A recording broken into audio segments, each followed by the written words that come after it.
વિદ્યાર્થી મિત્ર સ્વાધ્યાય 5.1 આપણે જોવાના છીએ. હવે જોઈએ, એક નીચે આપેલ સંખ્યાઓનો વર્ગ કરવાથી એકમનો અંક શું મળશે? તો વિદ્યાર્થી મિત્રો હવે અહીં 81 છે, બરાબર. એટલે એક અહીં આપણે તો એકમનો જ ધ્યાનમાં, એકનો વર્ગ 1 તો એકમનો અંક કયો મળે? 1. અહીં 2નો વર્ગ 4 તો એકમનો અંક કયો મળે? 4. અહીં 9નો વર્ગ 81, 81નો એકમનો અંક 1 છે. અહીં 3નો વર્ગ 9 એટલે એકમનો અંક કેટલો થાય? 9. 4નો વર્ગ 16, 16માં એકમનો અંક કયો છે? 6. 7નો વર્ગ 49 તો એકમનો અંક કેટલો થશે? 9.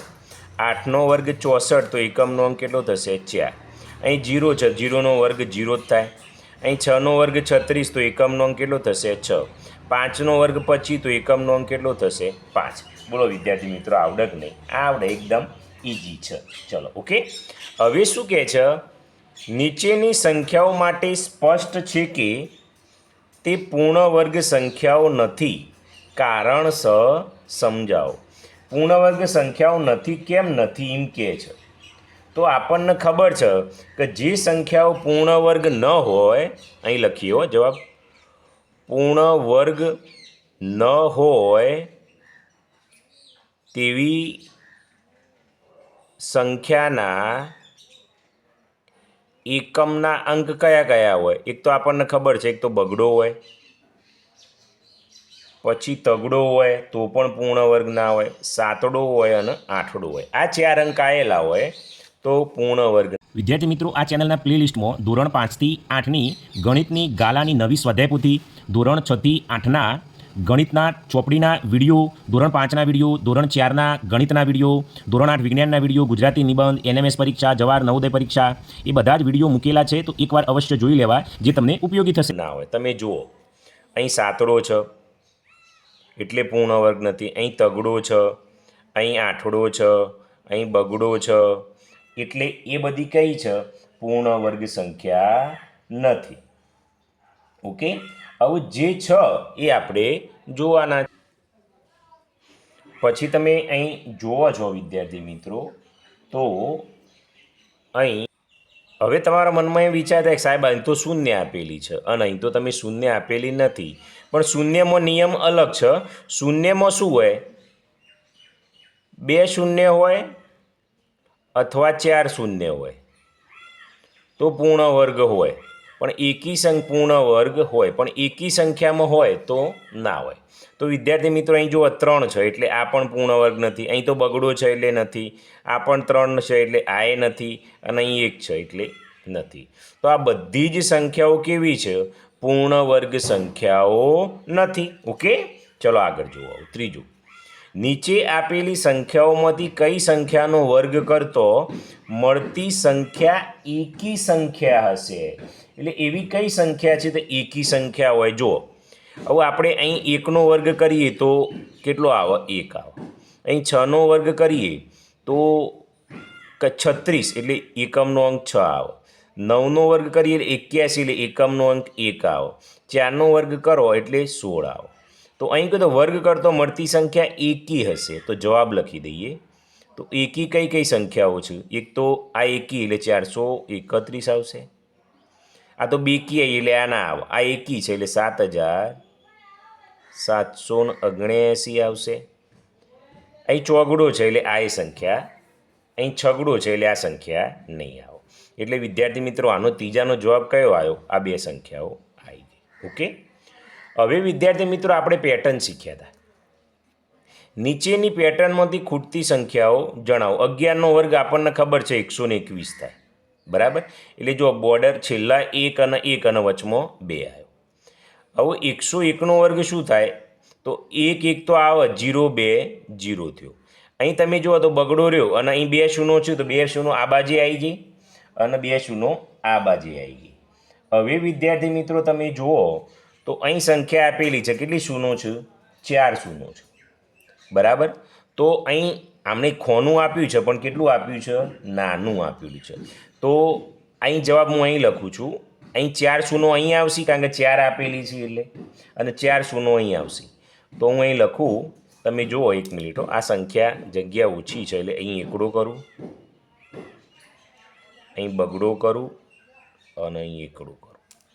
આ જે છે એવી લખી તો અહીં કેટલી શૂનો આવી 1 2 3 4 તો અહીં 4 લખવાની 1 2 3 અને 4 1 2 3 અને 4 ઓકે.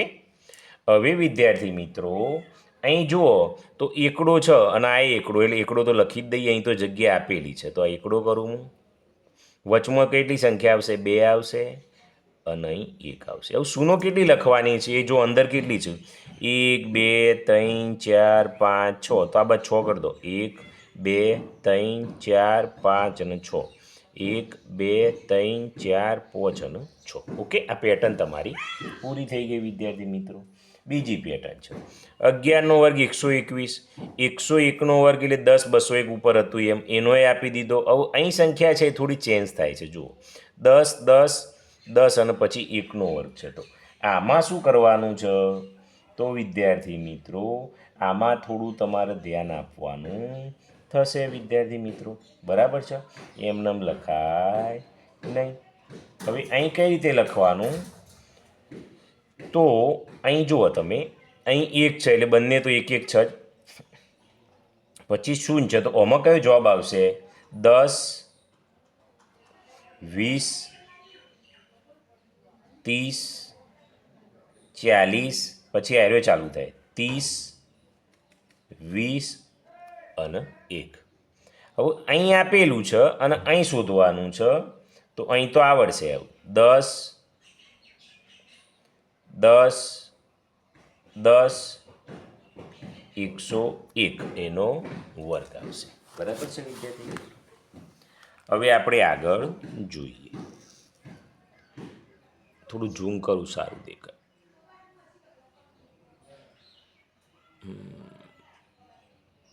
ઓકે અહીં શું કહે છે ઓકે નીચેની રીત મુજબ ખૂટતી સંખ્યાઓ શોધો 1નો વર્ગ 2નો વર્ગ અને અહીં 2નો વર્ગ એટલે 3નો વર્ગ. અહીં 2નો વર્ગ 3નો વર્ગ 6નો વર્ગ 7નો વર્ગ 3નો વર્ગ છે આપેલી છે આપણે અહીંથી ગણવાનું છે તો અહીં તમે ધ્યાનથી જુઓ આ 3 સંખ્યામાં તો 3 ચોક 12 2 તરી 6 તો અહીં 4 પંચો તો અહીં 20 આવશે. હવે અહીં 30 આપેલા છે તો આ બેનો ગુણાકાર કરો 5 છંગ 30 6 સીતો 42 બરાબર. હવે અહીં 30 છે તો 31 20 છે તો 21 12 છે તો 13 અહીં 42 છે તો 43. બોલો આવડક નહીં પેટર્ન આવડી જાય. હવે સરવાળાની ક્રિયા વિના સરવાળો કરો. અહીં સરવાળો નહીં કરવાનો આપણને ખબર છે સરવાળો કરીએ તો કેટલા આવું પણ કઈ રીતે ગણાય અહીં એનનો વર્ગ કરી દેવાનો. હવે એન કેટલા છે 1 2 3 4 5 તો 5નો વર્ગ બરાબર 25 તો આનો સરવાળો 25 થાય જો 9 7 16 16 ને 5 21 22 23 24 ને 25. અહીં જુઓ 1 2 3 4 5 6 7 8 9 10 તો એનનો વર્ગ બરાબર 10નો વર્ગ બરાબર 10નો વર્ગ એ કેટલો થાય 100 થાય ઓકે. અહીં ગણો થોડું વધારે ઝૂમ થાય છે પાછું આ ઓકે એવું દેખાશે 1 2 3 4 5 6 7 8 9 10 11 અને 12 તો 12નો વર્ગ. તો 12નો વર્ગ કેટલો થાય 144 થાય ઓકે. હવે શું કહે છે અહીં 49 ને 7 એકી સંખ્યાના સરવાળા તરીકે દર્શાવો તો આ પહેલો અહીં લખી દઉં. હવે 49 છે તો 7 વખત કરવાનું છે તો 1 3 5 7 9 11 1 2 3 4 5 6 અને 7 એટલે 13 થઈ ગયું વિદ્યાર્થી મિત્રો. આ એકી સંખ્યા થઈ. હવે 121 છે તો 1 3 5 7 9 11 13 હવે કેટલી વખત જવાનું 11નો વર્ગ એટલે 11 વખત જવાનું 1 2 3 4 5 6 7 થયું 8 9 10 હજી 4 વખત બાકી છે 11 પછી 15 17 19 અને 21. હવે ગણીએ જુઓ 1 2 3 4 5 6 7 8 9 10 ને 11 થઈ ગયું. ચલો એટલે પહેલાં બે આ પહેલો થઈ ગયો અને આ બીજો થઈ ગયો ઓકે. હવે 9મો દાખલો નીચે આપેલી સંખ્યાઓના વર્ગો વચ્ચે કેટલી સંખ્યાઓ આવશે તે જણાવો. તો વિદ્યાર્થી મિત્રો આવું કેટલી આવે એનો વર્ગ કરો એ આપણે કહેવાનું છે. તો વિદ્યાર્થી મિત્રો પહેલો જોઈએ 12 અને 13. તો વિદ્યાર્થી મિત્રો આમાં કઈ રીતે ગણવાનું? તો આનું એક સૂત્ર છે 2n. કેટલા? 2n. તો 2 અને n એટલે 12. તો 12 દુ 24. તો પહેલાંનો જવાબ કેટલો આવ્યો? 24 આવ્યો. ચલો બીજો કરીએ તો 25 અને 26. તો 25 અને 26નો વર્ગ કરો તો 2n અને 2 અને n એટલે 25 જે પહેલી હોય એટલે 25 દુ 50 આવી. બરાબર. ત્રીજો છે 99 અને 100. તો 99 અને 100. તો 2n 2n એટલે 99.